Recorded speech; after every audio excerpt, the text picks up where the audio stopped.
നമസ്കാരം കൂട്ടുകാരെ. ഞാനിന്നൊരു പ്രധാനപ്പെട്ട കാര്യം പറയുന്നതിന് വേണ്ടിയിട്ടാണ് ഈ വീഡിയോ അപ്ലോഡ് ചെയ്യുന്നത്. അതായത്, ഞാൻ ഇന്നലെ ഒരു മരണത്തിൽ പങ്കെടുത്തു. മരണം എന്ന് പറഞ്ഞാൽ നമുക്ക് വേണ്ടപ്പെട്ട ഒരാളുടെ, അദ്ദേഹം എൻ്റെ ഒരു കസ്റ്റമറും കൂടിയാണ്, ബന്ധുവാണ്. പക്ഷേ അതിൽ ഏറെ ദുഃഖമുണ്ടാക്കിയ കാര്യമെന്ന് വെച്ചാൽ, ഞാൻ തുടങ്ങാം ഒരു മെഡിക്കൽ ഇൻഷുറൻസ് നമുക്കിത് തുടങ്ങാം. ഞാൻ അദ്ദേഹത്തിൻ്റെ അടുത്ത് ആദ്യമായിട്ട് ചെല്ലുന്നത് ഒരു മെഡിക്കൽ ഇൻഷുറൻസിന് വേണ്ടിയിട്ടാണ്. ആ കുടുംബത്തിൽ അച്ഛൻ, അമ്മ, 2 പെൺകുട്ടികൾ രണ്ടുപേരും നഴ്സിംഗ് പഠിക്കുന്നു. അദ്ദേഹത്തിനൊരു ഷോപ്പുണ്ട്, ഒരു പലചരക്ക് കട. അതിൻ്റെ വരുമാനത്തിൽ നിന്നാണ് അദ്ദേഹം കുഞ്ഞുങ്ങളെ പഠിപ്പിക്കുന്നത്. ചെറിയ ലോണുകളൊക്കെ എടുത്തിട്ടുണ്ട്. അതായത് കടയുടെ വീടിൻ്റെ ഈടിന്മേലും ഒക്കെ ആയിട്ട് ചെറിയ ലോണുകളൊക്കെ എടുത്തിട്ട്, അറിയാമല്ലോ ഒരു നഴ്സിംഗ് സ്റ്റുഡൻസിന് വരുന്ന ചിലവ് എത്രയാണെന്ന് നമുക്ക് ആരും പറയാതെ തന്നെ അറിയാം. സോ അങ്ങനെ അവർ കുട്ടികൾ നഴ്സിംഗ് പഠിച്ചാൽ പിന്നീട് അവരുടെ ബാധ്യതകളെല്ലാം തീരും, അവർക്ക് സന്തോഷമായിട്ട് ജീവിക്കാം, അവർക്കൊരു ഫ്യൂച്ചറുണ്ട്. അതെല്ലാം കൃത്യമായിട്ട് അറിഞ്ഞുകൊണ്ട് തന്നെ കുഞ്ഞുങ്ങളെ നഴ്സിങ്ങിന് വിട്ടിരിക്കുന്നു. ബാംഗ്ലൂർ പഠിച്ചുകൊണ്ടിരിക്കുന്നു. നല്ല രീതിയിൽ പഠിക്കുന്ന 2 കുഞ്ഞുങ്ങൾ. ഭാര്യയ്ക്ക് പ്രത്യേക ജോലിയൊന്നുമില്ല. ചേച്ചിയും ചേട്ടനെ സപ്പോർട്ട് ചെയ്ത് ഷോപ്പിൽ നിൽക്കുന്നു, വീട്ടിലെ കാര്യങ്ങൾ നോക്കുന്നു. പ്രായമായ അച്ഛനും അമ്മയും. അപ്പോൾ ഇത്രയും പേരായിട്ട് നിൽക്കുന്ന സമയത്താണ് ഇപ്പോൾ ഞാൻ ആദ്യമായിട്ട് അദ്ദേഹത്തിന് പോളിസി കൊടുക്കുന്നത് 2020 2020 21, 22, 23 2023 വരെ അവർ ആ പോളിസി അടച്ചു. ഈ 3 വർഷവും ഈശ്വരൻ സഹായിച്ചിട്ട് അവർക്കൊരു ക്ലെയിം പോലും വന്നില്ല. പ്രീമിയം വന്നിട്ട് 22, 20, 21, 22 ആ റേഞ്ചിലേക്കൊക്കെ വന്നിരുന്നു. അപ്പോൾ 3 വർഷമായിട്ടും ക്ലെയിം ഒന്നും വരാതിരുന്നപ്പോൾ 4ാമത്തെ വർഷം പുതുക്കുന്നതിന് വേണ്ടി ഞാൻ അവരെ വിളിച്ച് പറഞ്ഞു. ചേട്ടൻ പറഞ്ഞു വീട്ടിലേക്ക് വരൂ, ക്യാഷ് തരാം, തന്നു വിടാമെന്ന് പറഞ്ഞു. ഞാൻ അങ്ങനെ ചെന്നു.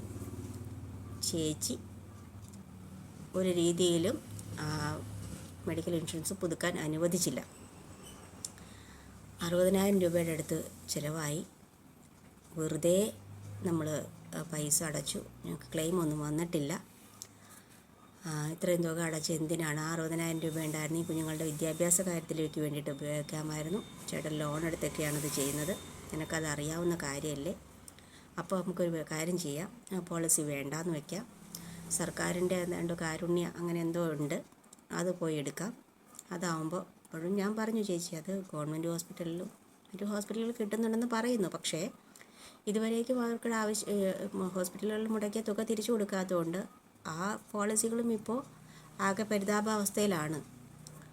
അപ്പോൾ അതുകൊണ്ട് നിങ്ങൾ അടയ്ക്ക്, നമുക്ക് എപ്പോൾ ക്ലെയിം വരുമെന്നോ അല്ലെങ്കിൽ ഇത് നമ്മൾ പോളിസി എടുത്തിട്ട് നമുക്ക് ക്ലെയിം വരണമെന്നോ ആഗ്രഹിക്കല്ലേ, അതുകൊണ്ട് നിങ്ങൾ ചെയ്യൂ.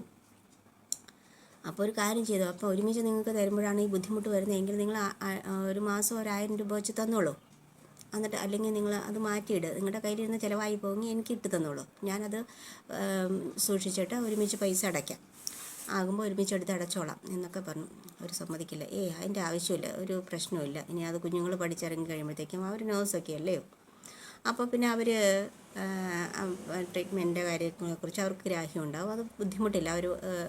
അവർ ഏത് ഹോസ്പിറ്റലിലാണോ കയറുന്നത് അവിടെ നമുക്ക് ട്രീറ്റ്മെൻറ്റ് എടുക്കാം. അപ്പോൾ ഒത്തിരി പൈസയ്ക്കൊക്കെ കുറവ് കിട്ടും. ഇല്ല എങ്കിൽ ഇപ്പോൾ അങ്ങനെ വലിയ പ്രശ്നങ്ങളൊന്നും ഇല്ലല്ലോ, നമ്മൾ ചിന്തിക്കുന്നത് അങ്ങനെയാണേ. അപ്പോൾ ഓക്കെ, ഞാൻ എത്ര പറഞ്ഞിട്ട് അവർ സമ്മതിച്ചില്ല. 3 വർഷം അടച്ചതാണ്. അപ്പോൾ 2 വർഷത്തെ വെയിറ്റിംഗ് പീരീഡ് വരും കഴിഞ്ഞ് എന്ന് ഓർക്കണം. അത് കഴിഞ്ഞപ്പോഴത്തേക്കും അവരടയ്ക്കാതിരുന്നു. ഈ ഓഗസ്റ്റ് വന്നപ്പോൾ 4 വർഷവും കഴിഞ്ഞു. ഓഗസ്റ്റ് വന്ന് ഈ മാസം ആദ്യം 2024 ഡിസംബർ ആദ്യം അദ്ദേഹത്തിനൊരു സ്ട്രോക്ക് വന്നു. സ്ട്രോക്ക് എന്ന് പറഞ്ഞാൽ അത് സിവിയർ ആയിരുന്നു. അഡ്മിറ്റായി, സർജറി വേണമെന്ന് പറഞ്ഞു. സർജറി ചെയ്തു. സർജറി ചെയ്തിട്ട് പിന്നെ അദ്ദേഹം തിരിച്ച് ബോധാവസ്ഥയിലേക്ക് വന്നില്ല. അദ്ദേഹത്തെ വെന്റിലേറ്ററിലേക്ക് മാറ്റണമെന്ന് പറഞ്ഞു. മാറ്റി. 12ാമത്തെ ദിവസം ഇനി ഞാൻ അദ്ദേഹം കുടുംബത്തോട് നമ്മളോട് എല്ലാവരോടും വിട പറഞ്ഞു. പക്ഷേ ഈ സ്ട്രോക്ക് വന്ന് വെന്റിലേറ്ററിലേക്ക് മാറ്റുന്ന സമയത്ത് അദ്ദേഹത്തിൻ്റെ പ്രാണൻ പോയിരുന്നു. പക്ഷേ കൃത്രിമമായിട്ട് ഹോസ്പിറ്റലുകാർ അതൊരു ബിസിനസ് ആയതുകൊണ്ട് അവർ കൃത്രിമമായിട്ട് തന്നെ അദ്ദേഹത്തെ അതിനകത്തിട്ട് പ്രതീക്ഷയില്ലാഞ്ഞിട്ടും ഒരു 10% പോലും പ്രതീക്ഷയില്ലാഞ്ഞിട്ട് പോലും അതിനകത്തിട്ട് അവരുടെ കയ്യിൽ നിന്ന് മാക്സിമം വാങ്ങാവുന്ന ക്യാഷ് വാങ്ങി ഇനി രക്ഷയില്ല എന്ന് കണ്ടു കഴിഞ്ഞപ്പോൾ ചേച്ചി എന്നിട്ട് ചേച്ചീനെ കൊണ്ട് അവർ ചേച്ചിയുടെ അടുത്ത മക്കളുടെ അടുത്തും ചോദിച്ചു എന്താ വേണ്ടേ, ഇനി പ്രതീക്ഷയില്ല, വെന്റിലേറ്റർ ഊരിക്കോട്ടെ എന്ന് ചോദിച്ചപ്പോഴത്തേക്കും അവരും വേറെ വഴിയില്ല, മാക്സിമം സഹായിക്കാനുള്ളവരെല്ലാം സഹായിച്ചു. ഒരുവിധം കടം കയറി അങ്ങ് കഴുത്തോളമായി. അവസാനം സമ്മതിച്ച് അത് വെന്റിലേറ്ററിൽ നിന്ന് ഊരി ആൾ പോയി. ഇന്നലെ ഫ്യൂണറലിൻ്റെ സമയത്ത് അവരുടെ ബന്ധുക്കളായ കുറച്ച് പേര് എൻ്റെ അടുത്ത് ചോദിച്ചു, സുനി ഇത്രയും ഈ ലൈഫ് ഇൻഷുറൻസും മെഡിക്കൽ ഇൻഷുറൻസും എല്ലാം ചെയ്തുകൊണ്ടിരിക്കുന്ന ഒരു വ്യക്തിക്ക് ഇവർക്കൊരു പോളിസി കൊടുത്തുകൂടായിരുന്നു, ഒരു മെഡിക്കൽ ഇൻഷുറൻസ് ഇവരെ കൊണ്ട് ചെയ്യിച്ചുകൂടായിരുന്നു എന്ന് ചോദിച്ചു. ഞാൻ സത്യാവസ്ഥ അവരോടത്ത് പറഞ്ഞു. അത് കേട്ടപ്പോൾ അവർ പറഞ്ഞു, കഷ്ടമായല്ലോ, അതുണ്ടായിരുന്നെങ്കിൽ അത്രയെങ്കിലും 5 ലക്ഷം രൂപയുടെയെങ്കിലും അവർക്ക് ഒരാശ്വാസമായേനെ. അതുപോട്ടെ, അവർക്ക് ലൈഫ് ഇൻഷുറൻസ് ഉണ്ടോ, LIC ഉണ്ടോ, എന്തെങ്കിലും തുക ആ വീട്ടിലേക്ക് കിട്ടുമോ? 2 പെൺകുട്ടികളാണല്ലോ, ഇത്രയും ബാധ്യതകൾ വന്നല്ലോ, പ്രായമായ അച്ഛനും അമ്മയും ഉണ്ടല്ലോ. ചേച്ചിക്കാണെങ്കിൽ ഒന്നും അറിയില്ല, ബിന്ദുവിനൊന്നും അറിയില്ല, ഒരു ജോലിക്ക് പോകാനൊന്നും അവർക്കറിയില്ല. സഹായിക്കാൻ പറ്റുന്ന ഒരവസ്ഥയിലല്ല അവരുടെ ഫാമിലി ആരും, 2 കൂട്ടരുടെ. എന്തു ചെയ്യും? ഞാൻ പറഞ്ഞു LICയെക്കുറിച്ചും എൻ്റെ കൂടെ ഇല്ല, ഞാനത് പറഞ്ഞ സമയത്തല്ല. ചേച്ചിക്ക് എന്തോ LICയിൽ നിന്ന് മുൻപ് കിട്ടിയിരിക്കുന്ന എന്തൊക്കെയോ അനുഭവങ്ങളിലൂടെ LIC തട്ടിപ്പാണ്, വെട്ടിപ്പാണ്. അതുകൊണ്ട് ഒരു കാരണവശാലും വേറെ എന്ത് ചേർന്നാലും LIC മാത്രം ചേരില്ല. കാര്യം സുനി പറയണ്ട, ആ കാര്യത്തെക്കുറിച്ച് പറയാനായിട്ട് ഇങ്ങോട്ട് വരണ്ട എന്ന് എൻ്റെ മുഖത്ത് നോക്കി പറഞ്ഞിട്ടുണ്ട്. എന്നിട്ട് ഞാൻ ചേട്ടൻ്റെ അടുത്ത് പറഞ്ഞു, ചേട്ടാ ഒരു പക്ഷേ റിട്ടേൺ കിട്ടുന്ന പോളിസി നിങ്ങൾ ചേരണ്ട, ഒരു 500 രൂപ മാറ്റി വയ്ക്കാൻ ഇല്ലെങ്കിൽ പോട്ടോ, നിങ്ങളൊരു ടേം ഇൻഷുറൻസ് എടുത്തിടും. പെൺകുട്ടികൾ 2 പേരാണ്.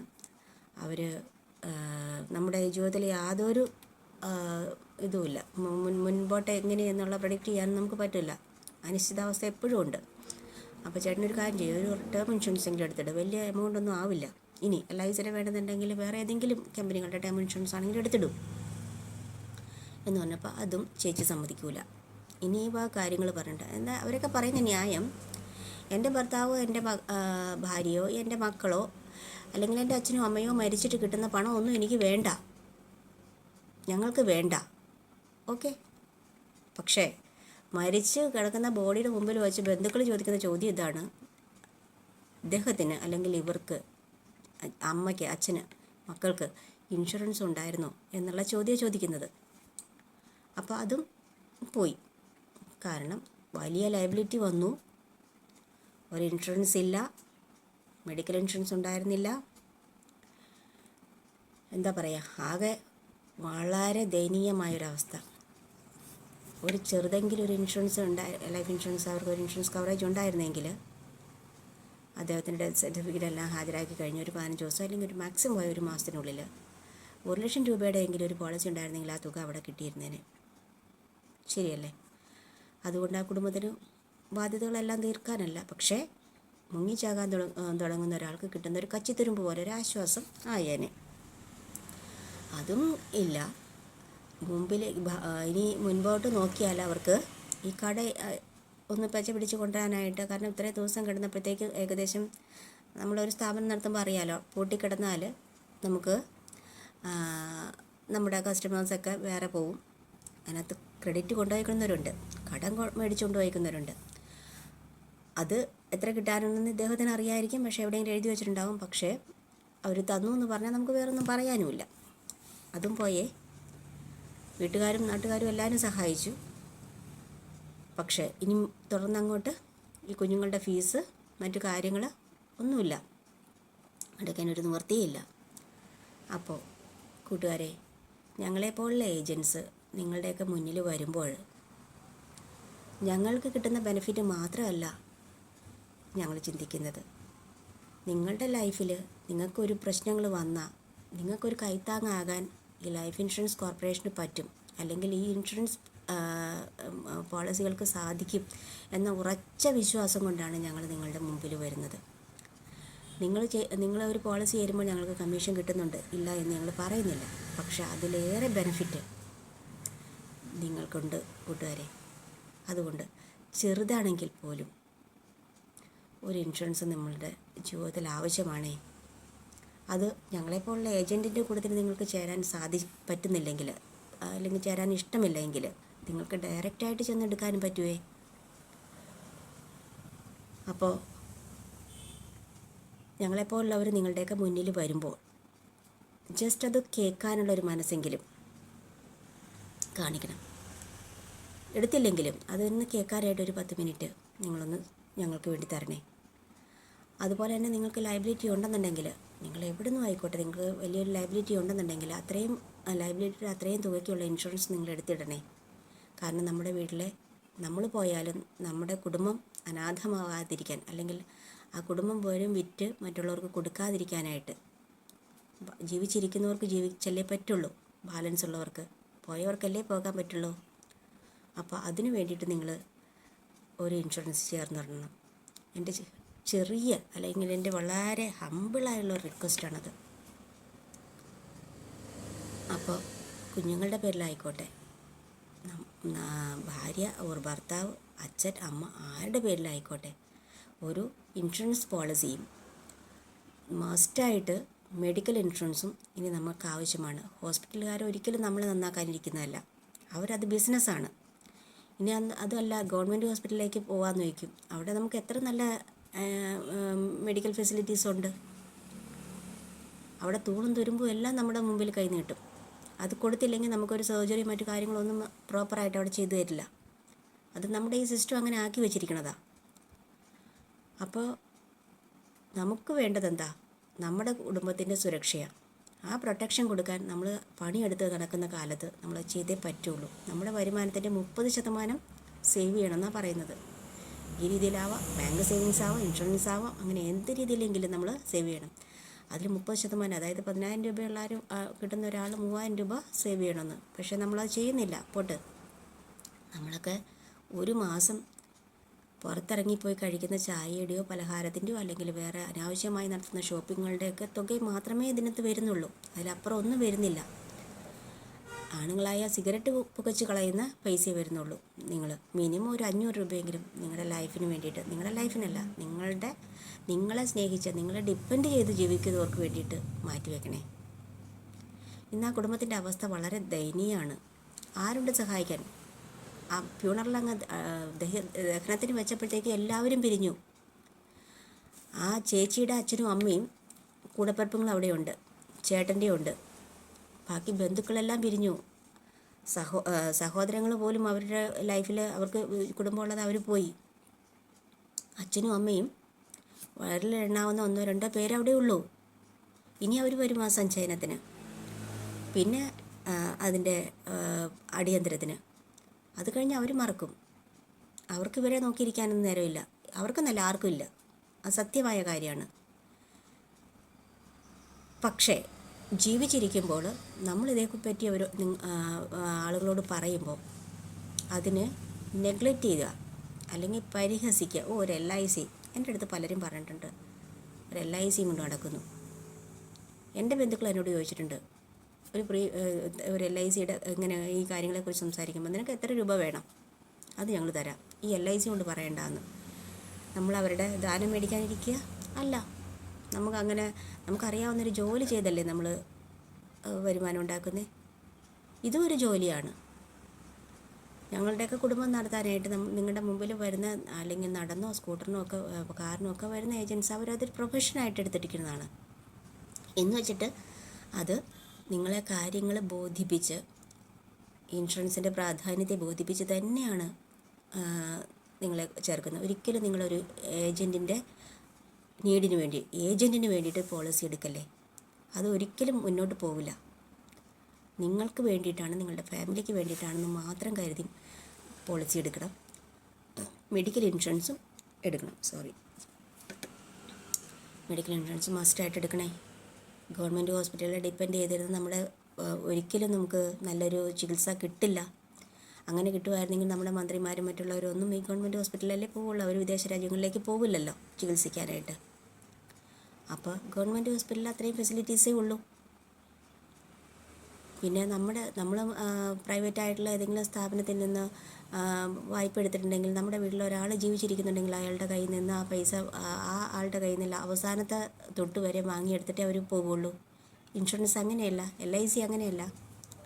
നമ്മൾ ഒരു പ്രീമിയം അടച്ചുള്ളെങ്കിൽ പോലും നമുക്കെന്തെങ്കിലും സംഭവിച്ചു പോയാൽ, സപ്പോസ് ഒരു 5 ലക്ഷത്തിൻ്റെയോ അല്ല 10 ലക്ഷത്തിൻ്റെയോ പോളിസി ആയിരിക്കട്ടെ, ഒറ്റ പ്രീമിയം അടച്ചുള്ളൂ, അവിടെ നിന്ന് ഇറങ്ങി പിറ്റേ പ്രീമിയം അടയ്ക്കാനുള്ളൊരവസ്ഥ വന്നില്ല. അതിക്ക് മുന്നേ ഞാനോ അല്ലെങ്കിൽ നമ്മുടെ പോളിസി ഹോൾഡേഴ്സ് ആരെങ്കിലും ഡെത്തായി പോയാൽ ആ 10 ലക്ഷം രൂപയും കൊണ്ടേ കൊടുക്കുന്ന വീട്ടിൽ കൊണ്ട് അവരുടെ ഉത്തരവാദിത്തപ്പെട്ട അല്ലെങ്കിൽ അവരുടെ അവകാശി ആരോ അവർക്ക് കൊണ്ടേ കൊടുക്കുന്ന ഏക പ്രസ്ഥാനം ലൈഫ് ഇൻഷുറൻസ് കോർപ്പറേഷൻ മാത്രമേ ഉള്ളൂ.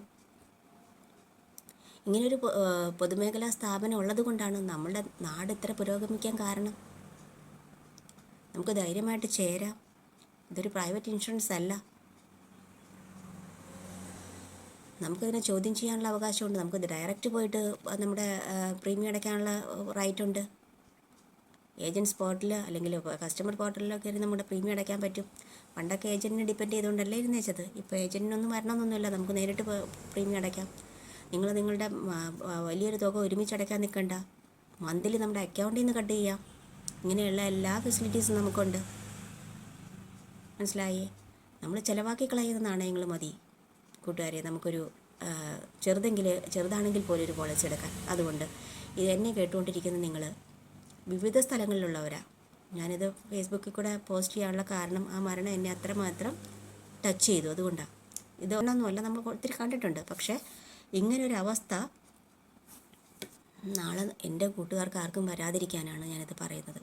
ഇതിൽ നിങ്ങൾക്ക് എതിർക്കാൻ പറ്റുന്നെങ്കിൽ, അതല്ലെങ്കിൽ നിങ്ങൾക്ക് എന്തെങ്കിലും എഗൈൻസ്റ്റായിട്ട് പറയാനുണ്ടെങ്കിൽ നിങ്ങൾ എനിക്ക് കമൻറ്റ് ചെയ്യണം.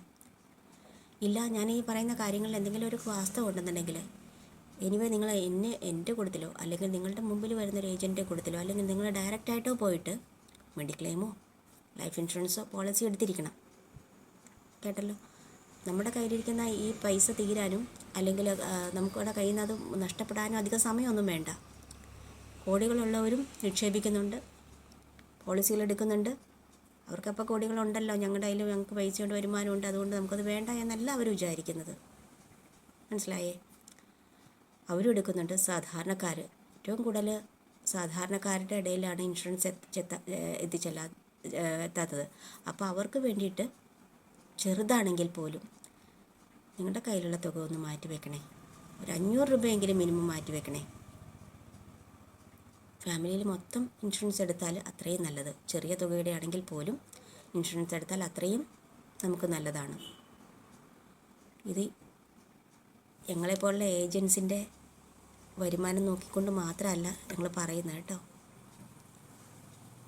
ഇത് പറയാണ്ട് നിങ്ങൾ അറിയാണ്ട് നമുക്ക് അത്രയും പരിചയമുള്ള ആളുകൾക്ക് എന്തെങ്കിലും സംഭവിക്കുമ്പോൾ അത് പറഞ്ഞില്ലല്ലോ എന്നുള്ളൊരു ദുഃഖം ഞങ്ങളുടെയൊക്കെ ഉള്ളിൽ വരും. ഇനി ഞങ്ങൾ പറഞ്ഞിട്ട് നിങ്ങൾ നോ പറഞ്ഞാലും നമുക്ക് സമാധാനത്തിൽ ഒരു മരണവാർത്ത കേട്ടാലോ വേറെ എന്തെങ്കിലും കേട്ടാൽ നമുക്ക് ഞങ്ങളത് പറഞ്ഞതായിരുന്നു എന്നിട്ട് അവർ ചേർന്നില്ല, ആ ഒരു സമാധാനം മീൻസ് അങ്ങനെ പറഞ്ഞിട്ട് കേൾക്കാതിരുന്നായിരുന്നു, അല്ലെങ്കിൽ ഞാനത് പറഞ്ഞില്ല എന്നുള്ളൊരു വിഷമം ഞങ്ങളുടെ ഉള്ളിൽ വരില്ല. അപ്പോൾ നിങ്ങളെല്ലാവരും നേരിട്ട് കാണാനും നേരിട്ട് നിങ്ങളോട് പറയാനോ ഈ ഒരു മാർഗം, ഈ സോഷ്യൽ മീഡിയ ഉള്ളതുകൊണ്ട് ഇങ്ങനൊരു അവസരം ഉണ്ടായി. നിങ്ങൾ എവിടെ നിന്നാലും സന്തോഷമായിട്ടും നന്നായിട്ടും ഇരിക്കട്ടെ. നിങ്ങളെപ്പോലുള്ള ഒരാളുടെ കയ്യിൽ നിന്ന് അല്ലെങ്കിൽ ഞങ്ങളുടെ കസ്റ്റമറുടെ കയ്യിൽ നിന്ന് ഒരു പ്രപ്പോസൽ ഫോം ഒപ്പിട്ട് വാങ്ങുമ്പോൾ ഞങ്ങൾ മനസ്സുകൊണ്ട് പ്രാർത്ഥിക്കുന്നൊരു കാര്യമുണ്ട്, വളരെ ഡീപ്പായിട്ട് പ്രാർത്ഥിക്കും. ഈശ്വര, ഒരു ഡെത്ത് ക്ലെയിം വാങ്ങിക്കൊടുക്കാനുള്ളൊരവസരം, ഒരു ഗതികേട് ഞങ്ങൾക്ക് വരുത്തല്ലേ എന്ന് ഈശ്വരനോട് ഏറ്റവും ഹമ്പിളായിട്ട് പ്രാർത്ഥിച്ചിട്ടാണ് ഞങ്ങൾ നിങ്ങളെ കൊണ്ടെല്ലാം പ്രപ്പോസൽ ഫോമിൽ സൈൻ ചെയ്യിക്കുന്നത്. എല്ലാവരും നല്ല രീതിയിലിരിക്കുക. ഈ പുതുവർഷം എല്ലാവർക്കും എല്ലാ ആയുരാരോഗ്യ സൗഖ്യങ്ങളും നന്മകളും ഉണ്ടാക്കി തരട്ടെ എന്ന് പ്രാർത്ഥിക്കുന്നു. ഒപ്പം എൻ്റെ ന്യൂ ഇയർ ആശംസകൾ. Thank you.